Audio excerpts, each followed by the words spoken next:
She convinced me to sign over our $250, $0 savings to fund her startup. Then I found out she was cheating with her boss, and now she's suing me for half the house and all the money, claiming I forced her into signing everything away. I never thought I'd be the guy sitting here, writing this down, but here I am. Let me start by saying, I've always believed in honesty, in sticking things out, no matter how bad they get. But what I found out about my wife, Jessica, changed everything. The craziest part, it all started with a simple, innocent-looking email, or so I thought. Things have a way of spiraling out of control fast, and I didn't see it coming. Jessica and I met in college. We were young, ambitious, and honestly, she was the most beautiful girl I'd ever seen. I was smitten from day one. She was smart, confident, and had this bitchy attitude that I secretly loved.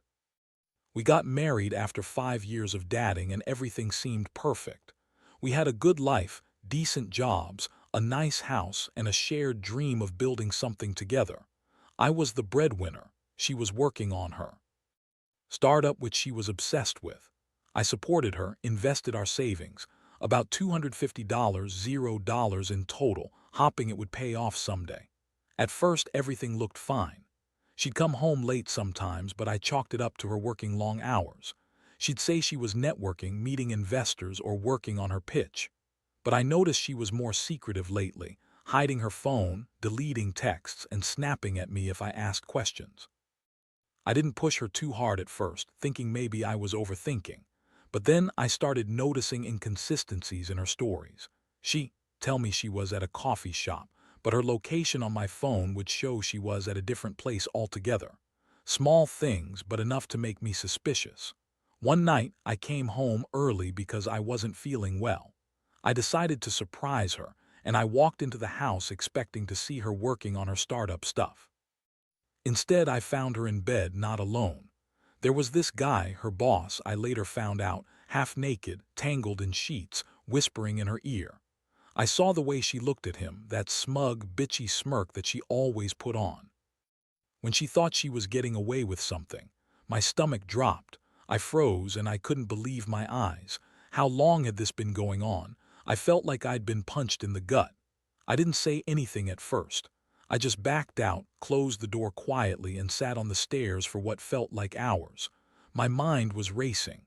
The betrayal hit me like a freight train.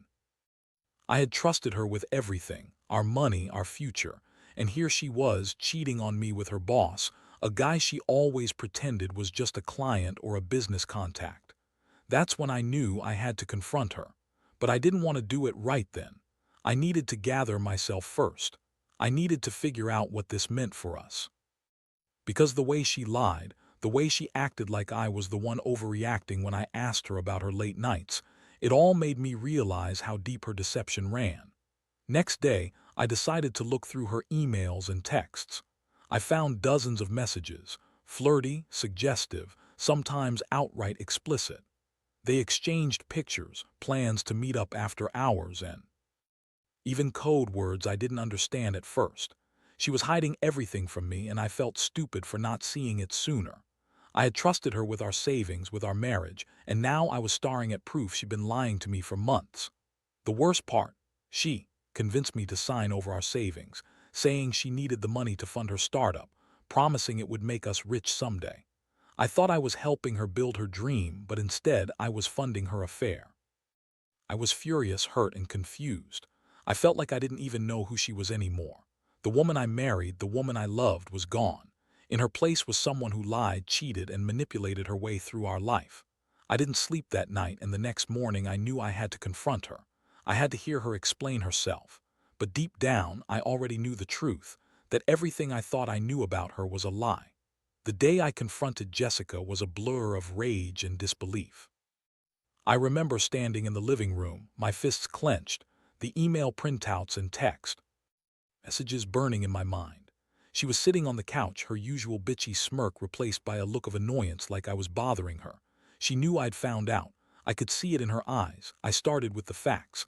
I told her I knew about her affair, about her boss, and about the money I'd handed over to her startup. Her reaction was classic Jessica: denial, denial, and then a quick shift to anger. "You're overreacting," she snapped. "You're just paranoid. I work hard and I deserve some fun." Besides, you're just jealous because I'm doing something with my life." I couldn't believe her lies. She looked me dead in the eyes and spun a web of bullshit, claiming she was just working late, that the messages were nothing, just harmless flirting. She insisted she never cheated, that I was imagining things, that I was insecure. She said I was controlling for looking through her stuff. But I wasn't buying it anymore. I saw the truth in her face, that she'd been lying to me for months, maybe longer. The anger boiled over. I told her I knew about the money, how she convinced me to sign over our savings, promising it was for her startup, that she needed it to get investors. She tried to spin that too, saying she never asked for the money, that I just handed it over because I was so eager to help her succeed. She claimed she was just trying to build something, that I was misunderstanding her. But I knew better. I'd seen the bank statements, the emails, the secret messages. Her face turned red and she started crying, but it was a fake cry, more like a performance to manipulate me. "You're just jealous because I don't need you," she spat. "You think I'm cheating on you because I want to leave you. No, I'm doing this because I deserve better than a boring, insecure husband who can't trust me." I felt like I was losing my mind. How could she be so callous? How could she lie so easily? I was furious but also heartbroken. I couldn't believe I had been so blind. I thought we had a future, that we were building something together. Instead, she was out there, screwing her boss, draining our savings, and lying to my face. That night I could sleep. I kept replaying everything. The betrayal, the lies, the way she looked at me with that bitchy smirk. I thought about the money, how I'd handed over our entire savings, trusting her. I thought about the house we'd bought, the plans we'd made, now all threatened by her lies. I felt like I was drowning in a sea of deception. And yet, amidst all the chaos, a plan started forming. I knew I couldn't just walk away without doing something. I had to make her feel the weight of her betrayal. I had to find a way to show her that I wasn't going to be her fool anymore. That's when the idea of revenge started to take shape. Not in some petty way, but a way that would hit her where it hurt. Her pride, her future, her sense of security. I decided I'd fight for everything she was trying to take from me. Our house, the money, and even her reputation if I had to. I wasn't going to let her walk all over me.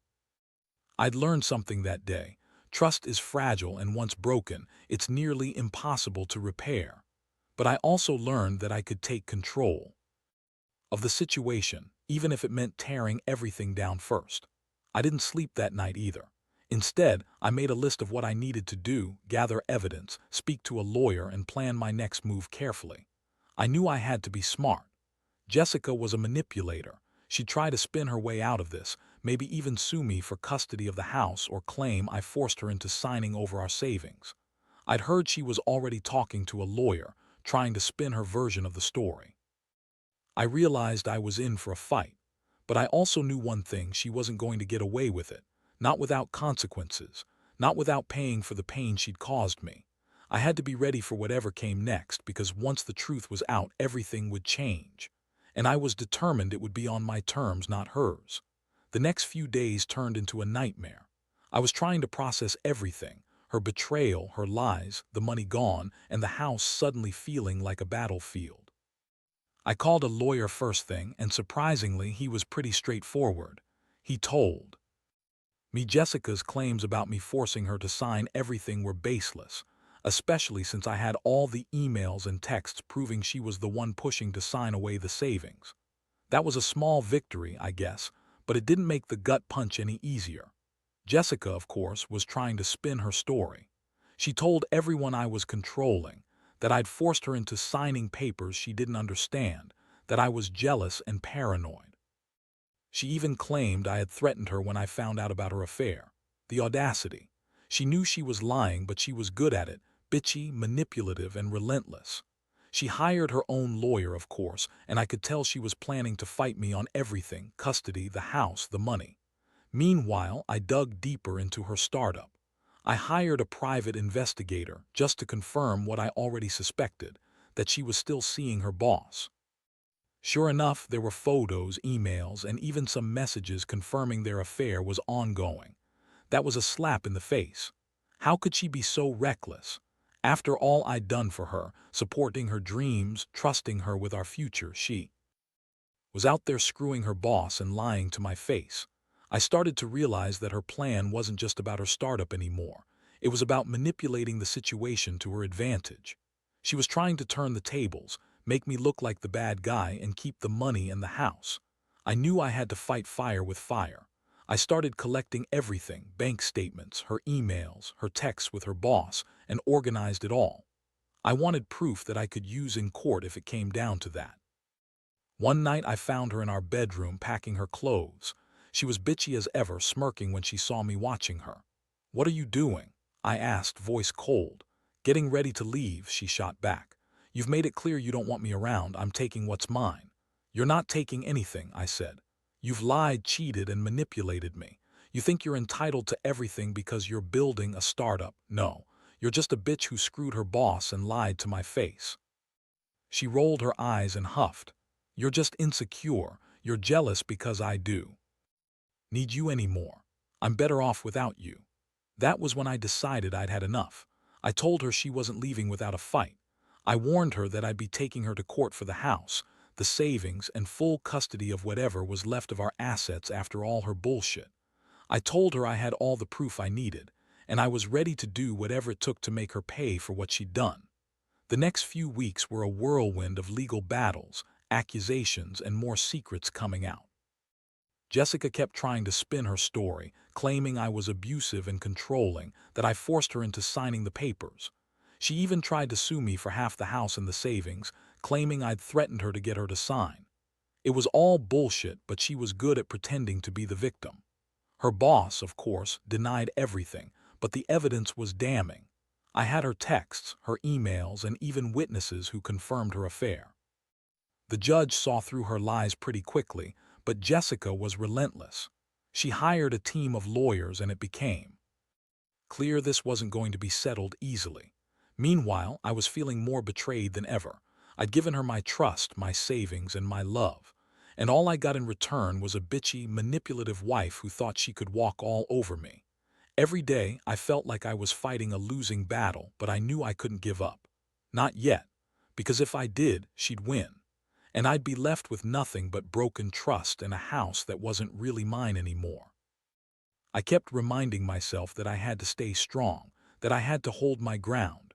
I was furious, at her lies, at myself for trusting her so blindly, but I also felt a strange sense of clarity. I realized that this whole nightmare was teaching me something about myself. I was stronger than I thought. I didn't deserve to be played like a fool. And I was finally starting to see that I needed to take control of my life again. The court hearings were brutal. Jessica's lawyer was doing her best to paint me as the villain, claiming I manipulated her into signing over our savings, that I'd threatened her to get what I wanted. I had to sit through hours of her spinning lies, each one more outrageous than the last.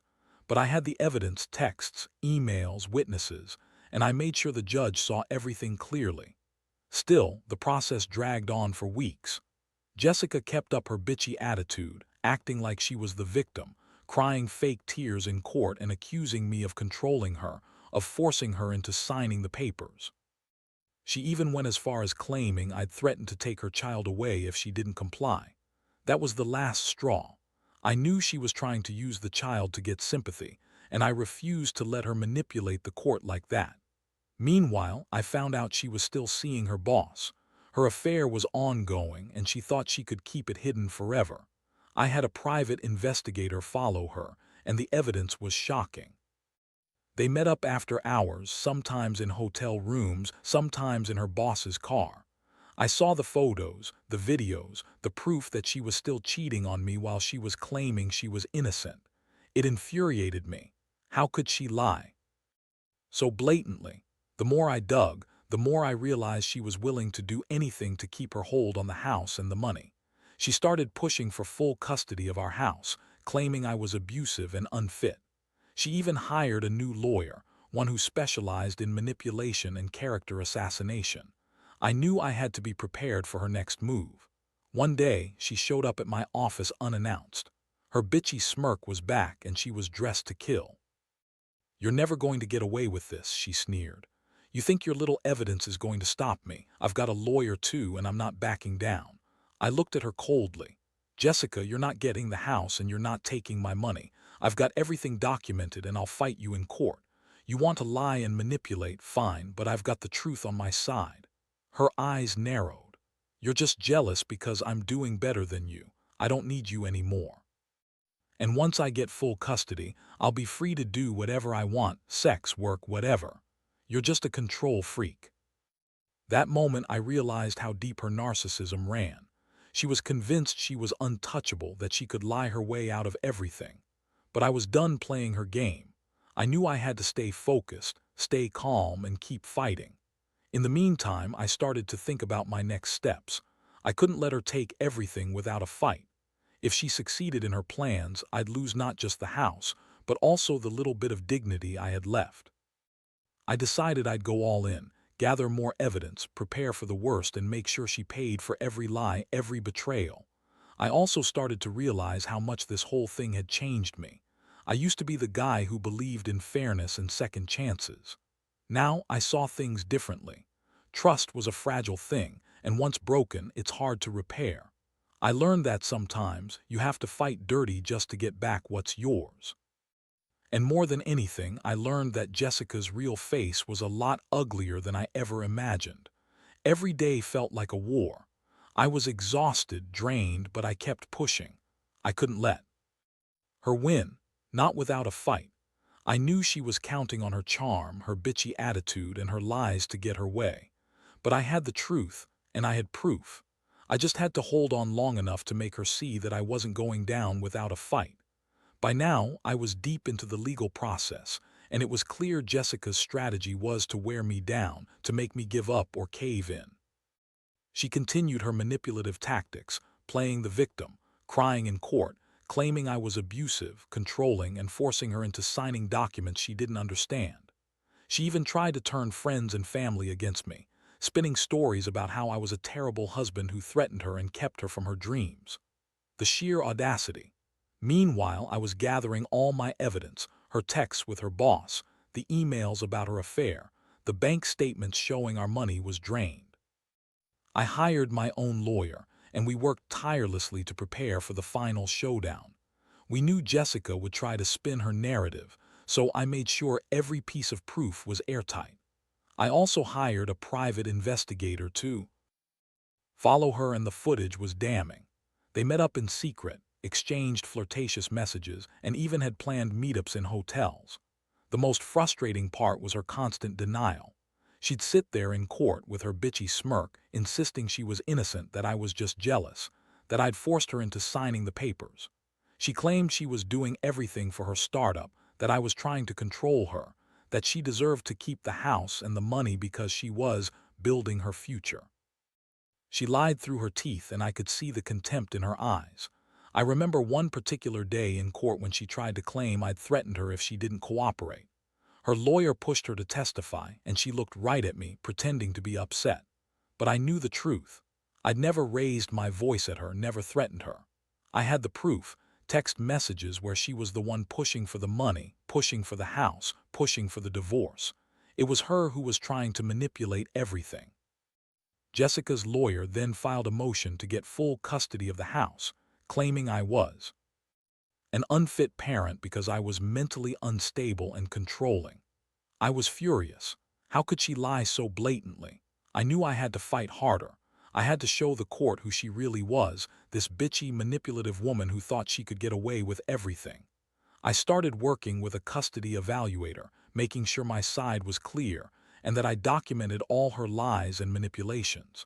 Despite her attempts to paint me as the villain, the evidence was stacking against her.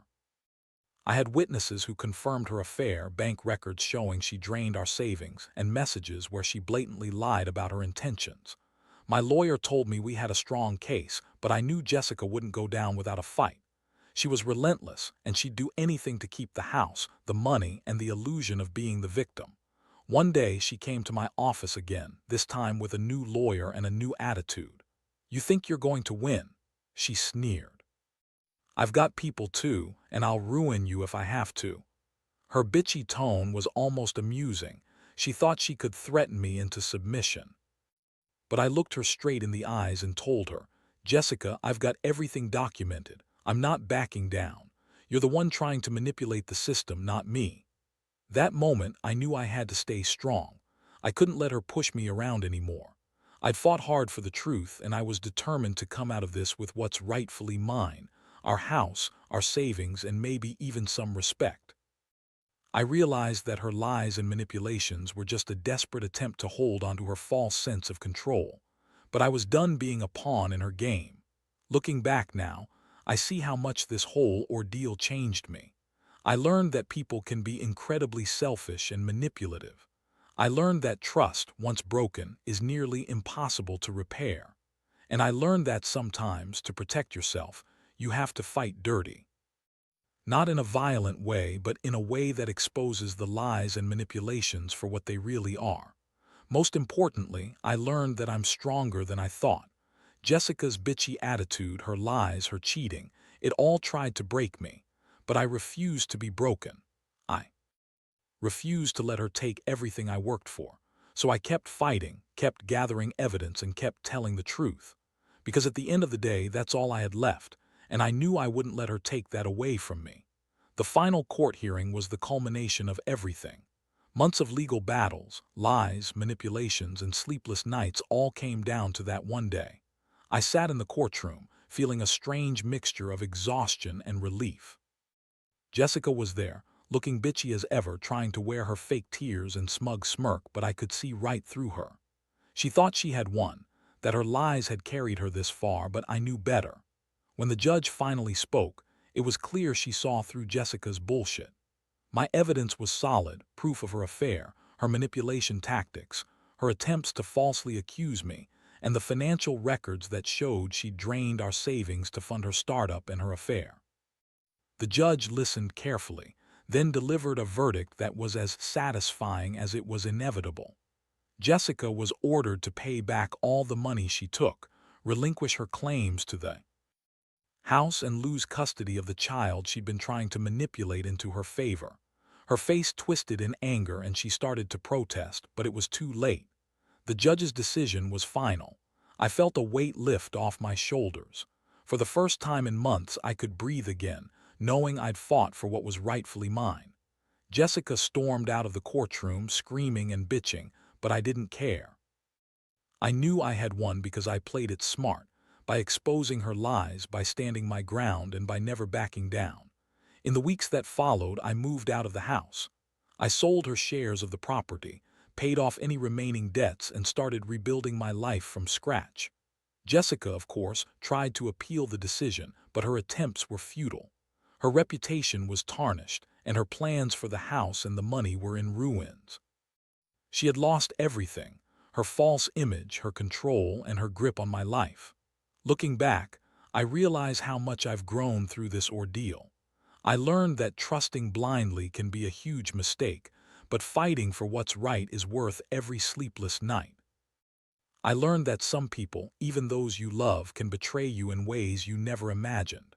And I learned that sometimes you have to be willing to fight dirty just to protect yourself and your future. Most of all, I've come to understand that I'm stronger than I thought. Jessica's bitchy attitude, her lies, her manipulations, they nearly broke me, but I refused to let her win. I stood tall, played her game, and came out on top. Now I'm focusing on rebuilding my life, learning to trust again, and making sure I never let someone like her manipulate me again. This whole experience has been a brutal lesson in trust, betrayal, and resilience. I hope anyone reading this who's going through something similar remembers that you're not alone, and that even in the darkest moments, there's a way out. You just have to be willing to fight for it, no matter how bitchy or manipulative the person on the other side gets. Because in the end, the truth always finds a way to surface, and when it does, justice follows.